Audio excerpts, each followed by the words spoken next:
Hello friends, welcome back to this JC Ecosistema channel. Today we are going to show you the difference between a wheel motor and a classic motor with a shaft that requires a reduction gear or gearbox.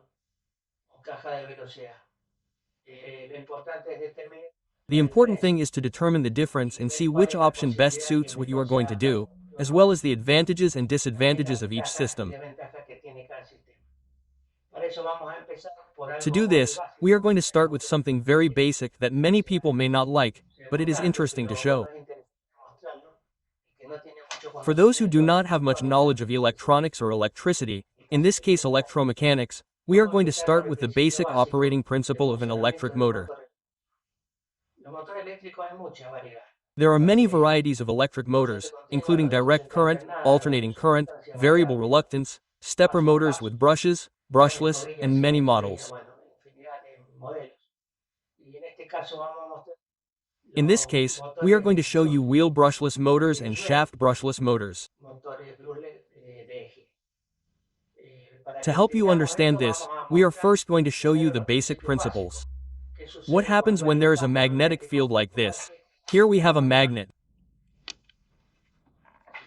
If you can see, this is a series of magnets, but it is the same as if it were a single magnet.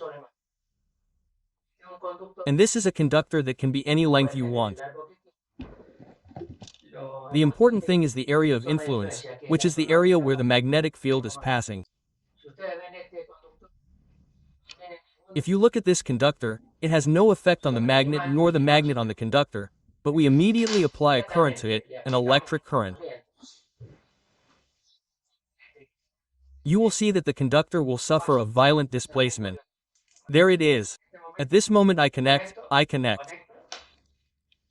I want you to see it carefully because this is the basic principle.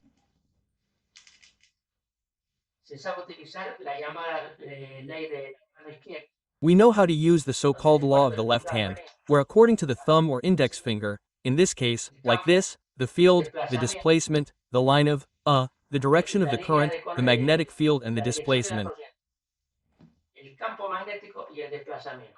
It means that if I put it like this, the displacement is like this. Let's do the same experiment again and I will immediately give it a quotient. The conductor tends to get out of the magnetic field. That is the basic principle used by any electric motor, with the difference that instead of a single conductor, there are many conductors. How is that achieved? By making a coil. If we make a coil, everything will also be quite supplementary. Several conductors will pass through it in the same situation, being subjected to the perpendicular magnetic field. In this case, they are neodymium magnets and several turns. You saw how a single turn, a single wire, produces displacement. With several turns, the force is greater. At this moment, I am going to feed it with the quotient and you will see what will happen. Look. Well, I got burned a little because the intensity is very high and there's only one conductor doing it at this end. And if we put it with all the conductors, the force is greater.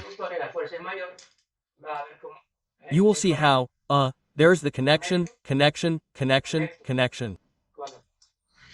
This is the basic principle of how a motor works. In the case of Bruce motors, they have magnets in the fields, like in this case that I showed you, and coils, that is, several wires passing through the magnetic field that I explained to you in different positions.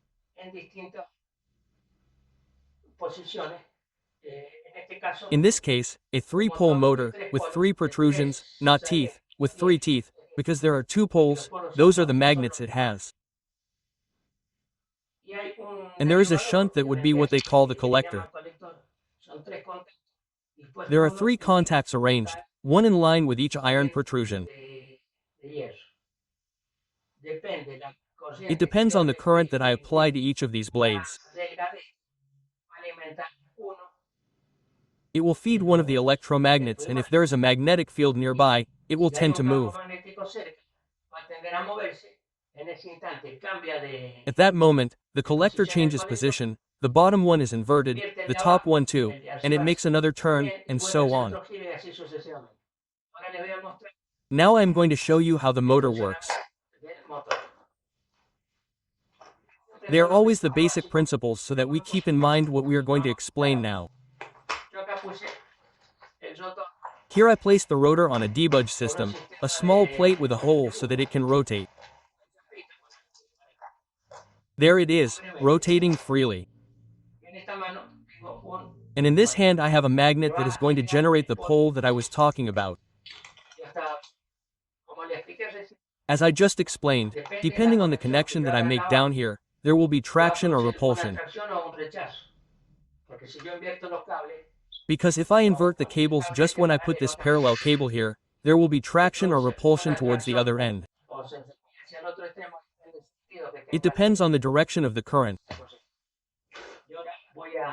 And now I am going to test this basic motor. I am going to turn the magnet so that it is working. There it is. There it is. Well, it should turn when I put current to it. Why? Because it is immediately absorbed by the magnet. It changes position and also changes the connection in the collector or phase shifter that it has down here.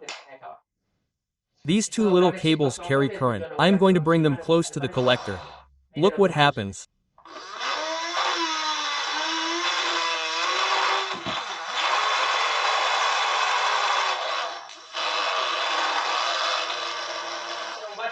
A basic motor, a small basic motor.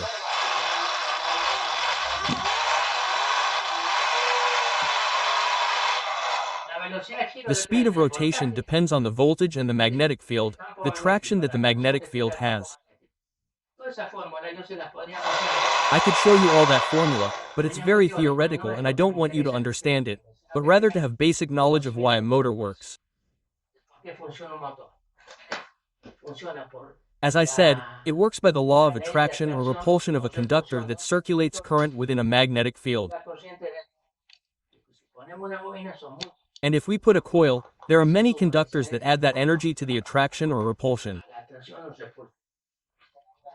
Since we have a permanent magnet here and this varies depending on the position of the collector, the plates that it has here below, this rotates. I'll do the test again so that we can see it rotate and we can continue with the topic.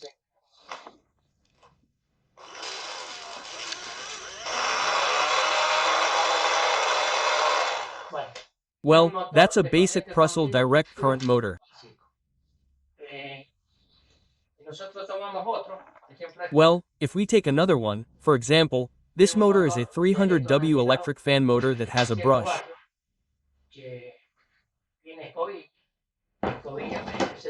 Brush refers to the carbons or the connection with the mechanical commutator.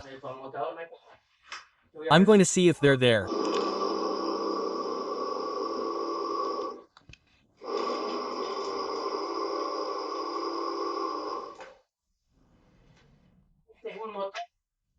Well, this is a direct current motor with carbons and magnetic fields.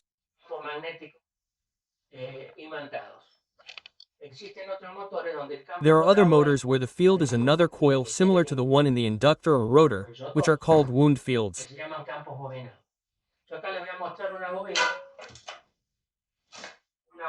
Here I'm going to show you a coil that is known to be used a little larger so that you can see, because the one I showed you was very small and has successive coils arranged in a phase shift that has to do exactly with the width of the pole.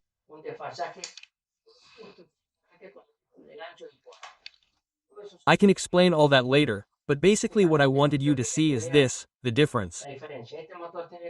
This motor has a collector, which would be the mechanical distributor that distributes the current to each of the coils so that the rotation occurs. And, taking into account this type of motor, they are direct current motors, because here the current does not vary in direction, it always goes in the same direction. The change is made by the collector. This is a classic motor that was used for many years, a fairly old motor. With modern motors, electronics appear to be used to avoid all that has to do with collector and commutation. If that commutation is done electronically. Now I'm going to show you a wheel motor. I've already disassembled it because this is what I wanted you to see the difference between. This is a wheel motor. This is the stator. It's fixed. In this case, it has 51 slots, 51 projections or 51 cuts or slots where, if you can see it carefully, one coil goes next to the other.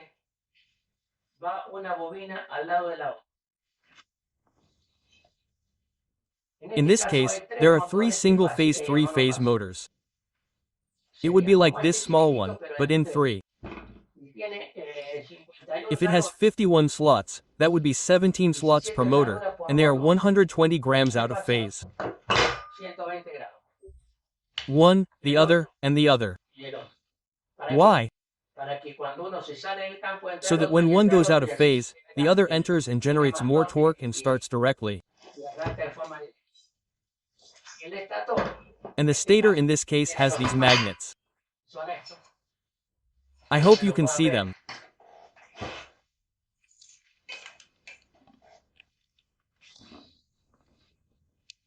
We had 51 slots and there are 46 magnets. As I said, there are 3 single-phase motors arranged at 120 grams. There's the other one and here's the other one, and this part is exactly the same as the one in front, so it does the 360 GR spinning. What's the advantage and disadvantage? Why did I tell you all this? I don't know. For the following reasons: the motors, the real force that a motor has is given by, among other things, the strength of the field, the amount of current that enters the coil and the distance to the axis. This distance is precisely the advantage that the wheel motor has. This distance has more leverage than this one.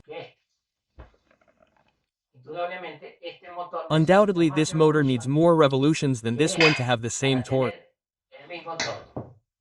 So, what's the advantage of the wheel motor? Which is what I wanted to tell you is the first advantage, that by having a lot of torque and a lot of dust, the revolutions are lower, but the force is not lost.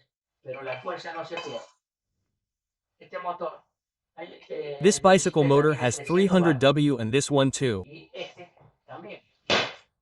What's the difference? The diameter of the rotor and the diameter of the stator. The force per distance has more leverage. What do I mean by this? When you use a common 300 W motor, common like this one that has the same power, you need a multiplication or a reduction, in this case, a reduction, because this 15-turn motor, in order to have good torque, has to be divided at least 10 or 12 times.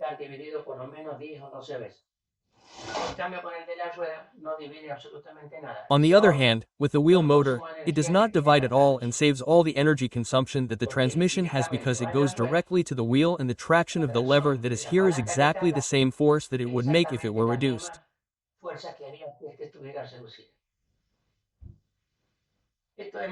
This is very important because the wheel motor has more performance than the other because it does not have loss in the transmission, and it has a disadvantage because if you want to increase the speed, this one has a constant speed. When it reaches the speed regime established by the amount of current and the number of poles, the motor stays there.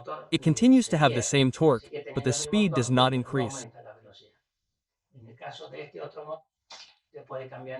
In the case of this other engine, you can change the gears, but since the wheel motor has the advantage of consuming a lot of energy because it doesn't lose power in the transmission, in the Trico car that I showed you, it has front-wheel drive and it's a wheel motor. If you look at it, it doesn't have any type of transmission, any type of gear, or anything. So it has low consumption and high performance, which in the case of electrical energy is very important because it's shown in kilometers traveled.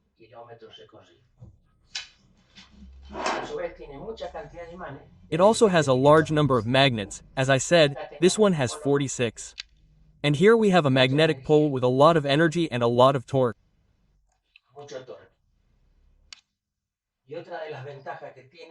And another advantage of current engines is that the commutation is not mechanical as in the case of the mechanical commutator collector that I showed you. In this case, this is a mechanical commutator that commutates the coils. Current engines have an H sensor, H defect, where the moment the magnet passes through the sensor, it acts like a key and sends a signal to the electronics to make the commutation. In this case, it has 3 sensors, each one weighing 120 grams. Here, if you see it, it's there. It's 1. Now, let's zoom in a little bit with the camera.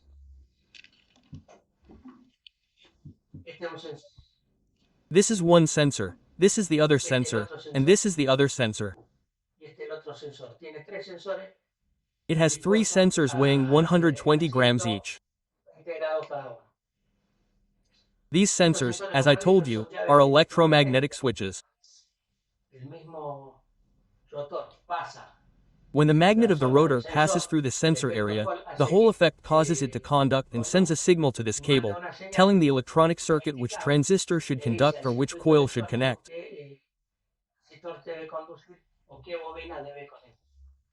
It has the same effect as the mechanical system, but it's electronic. And the advantage it has is that there's no friction, and that's also no loss of energy. There's also no spark, no wear, and there are a lot of advantages in today's modern engines. They're all with sensors, although there are others without sensors, but we'll talk about that another time. Well, friends, this was, maybe a bit of a basic example because I wanted you to quickly see the difference. The difference between a wheel motor and a hub motor is precisely the transmission. The transmission consumes less, and the secret is that the less you spend on extra things like transmission, friction, belts, the belt wears out and also loses energy because it has to be broken every time it turns. A chain may consume less energy, but it makes noise. So, all of that is avoided with the wheel motor. The disadvantage of the wheel motor is that if you want more speed, it is impossible to increase it. You just have to increase the voltage, but it would burn out. The other way is to increase the diameter of the wheel, but when the vehicle is going to start from zero, it has to apply more force, and that is the advantage it has.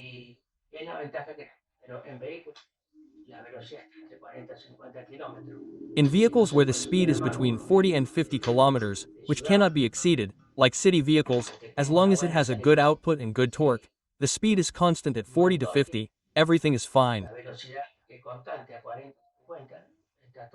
That is why in some cases it is very good to use the wheel motor. There are some systems that have been made with wheel motors, and to give them more speed, they move the magnet away. The magnetic field of the stator with a hydraulic system. It moves away, the magnetic field decreases and it has to accelerate. But it is not practical. The practical thing about the engine is to calculate it for the speed it is going to go, the torque it is going to need to go, and the consumption is going to be minimal. Well, friends, I just wanted you to know that there is a difference and there are advantages and disadvantages. For some cases, the wheel motor has a great advantage, and for others, it is useless. In the case of Formula One, for example, they do not use wheel motors because they have a gearbox and they put the changes at will according to the circuit. And the more called the changes are, the advantage they have to always use the engine at full capacity. Well, friends, that's all for today. If you liked it, give it a like, and if you were very interested, subscribe, so that we will let you know, or hit the bell, so that we will let you know on YouTube in the next ones. Until next time,